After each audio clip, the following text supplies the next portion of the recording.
Hello, my dear students. Next, we are talking about section 3 of JEE Advanced 2022 paper 1. And in this section, contain 4 matching list set. Okay. Each set has one multiple choice question. Okay. And each set has two list 1 and list 2. List 1 has 4 entries, first, second, third, fourth, and list 2 has 5 entries P Q R S T. Okay, यहाँ पर 5 entry होगी. 4 option are given in each multiple choice question based on list 1 and list 2. Only one of them, these 4 options satisfy the condition आज इन multiple choice question है ना. तो एक ही condition सही होगी. अगर हम सही चूज करते हैं तो +3 मिलेगा, अगर कोई ऑप्शन चूज नहीं करते हैं तो 0 मिलेगा, और अगर गलत चूज कर लेते हैं तो नेगेटिव -1 मार्क हमको मिलेगा. तो हमारे पास फर्स्ट क्वेश्चन है 15th क्वेश्चन हम देख रहे हैं. क्वेश्चन में गिवन है circular loop of area A and the resistance R is fixed on horizontal XY plane with a center of loop always on the axis n cap of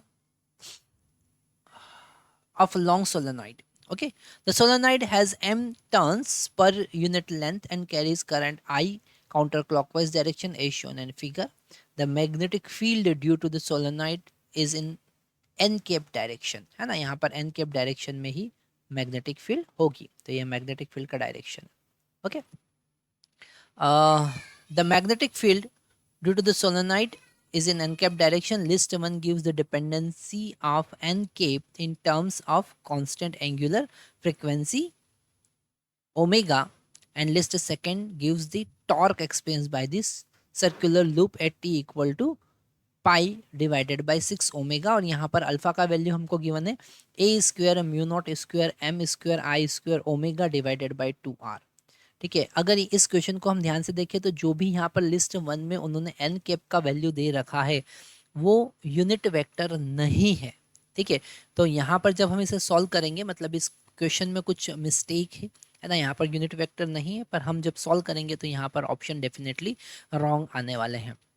फिर भी हम इस क्वेश्चन में ट्राई करते हैं कि आप क्या कॉन्सेप्ट यूज़ करेंगे. अगर हम टॉर्क की बात करें तो टॉर्क का फार्मूला होता है magnetization, magnetic moment, magnetic dipole moment cross B vector magnetic field. अगर हम मैग्नेटिक डाइपोल मोमेंट की बात करें तो यहाँ पर हम लिखेंगे इंड्यूस करंट. कॉइल में इंड्यूस करंट क्या हो रहा है, उसका एरिया और उसका डायरेक्शन, दैट इज ए के केप, क्योंकि उसका एरिया हमेशा पॉजिटिव जेड डायरेक्शन में हम मान के चल रहे हैं, वैसा गिवन है.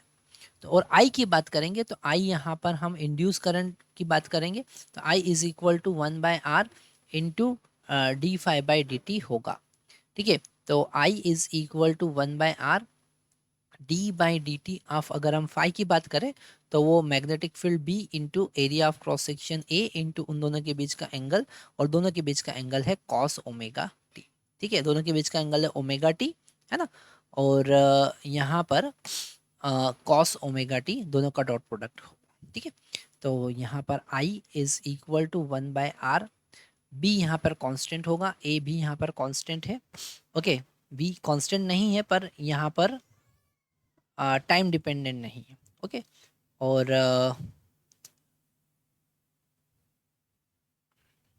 सॉरी, तो यहाँ पर हम अगर 1/r अगर b की बात करें तो उसका मैग्नीट्यूड यहाँ पर कांस्टेंट है. ठीक है, वो टी पे डिपेंड नहीं कर रहा है, तो b इंटू ए, और कॉस का डिफरेंशिएशन डेफिनेटली यहाँ पर साइन ओमेगा टी होगा, है ना. तो हम यहाँ पर मैग्नीट्यूड की बात कर रहे हैं तो माइनस साइन नहीं लेंगे, यहाँ पर हो जाएगा ओमेगा साइन ओमेगा टी.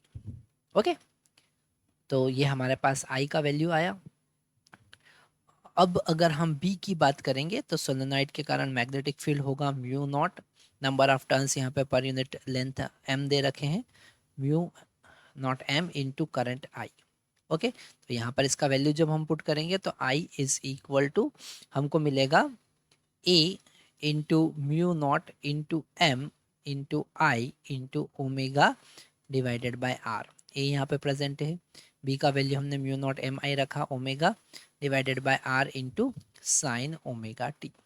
ठीक है, इस की हेल्प से हम यहाँ पर m कैलकुलेट करेंगे तो m हमको मिलेगा, कितना मिलेगा m हमको यहाँ पर मिलने वाला है a, यहाँ पर a और a स्क्वेयर हो जाएगा, mu nought m, okay, into I into omega divided by R into sine omega T, और डायरेक्शन होगा के कैप। ठीक है, फिर अगर हम टॉर्क की बात करेंगे तो डेफिनेटली टॉर्क का फॉर्मूला हमने लिखा था m magnetic dipole moment cross b vector, okay, और यहाँ पर मैग्नेटिक डायपोल मोमेंट हमने निकाला है a square mu nought m I into omega divided by R into sine omega T cross B का वैल्यू कितना होगा, मैग्नीट्यूड की बात करें तो mu nought m into I, और डायरेक्शन होगा एन कैप। ठीक है, तो यहाँ पर इसका डायरेक्शन के कैप है और इसके साथ क्रॉस प्रोडक्ट करेंगे हम, तो फाइनली हमको मिलेगा K cap cross N cap. Okay, इसे हम आगे सॉल्व करेंगे तो हम यहाँ पर A square mu naught square M square I square into omega divided by R into sine omega T, और हमको के कैप क्रॉस एन कैप। ठीक है, तो यहाँ पर एन कैप की अलग अलग वैल्यू रखकर हम क्रॉस चेक कर सकते हैं, पर डेफिनेटली यहाँ पर एन कैप का वैल्यू यूनिट वेक्टर नहीं है, तो हमारा ऑप्शन यहाँ पर मैच नहीं करने वाला है। तो इसलिए हमने इस क्वेश्चन में इसका बेसिक कॉन्सेप्ट देखा कि क्या कॉन्सेप्ट एक्चुअली में यूज़ करना था। Thank you very much.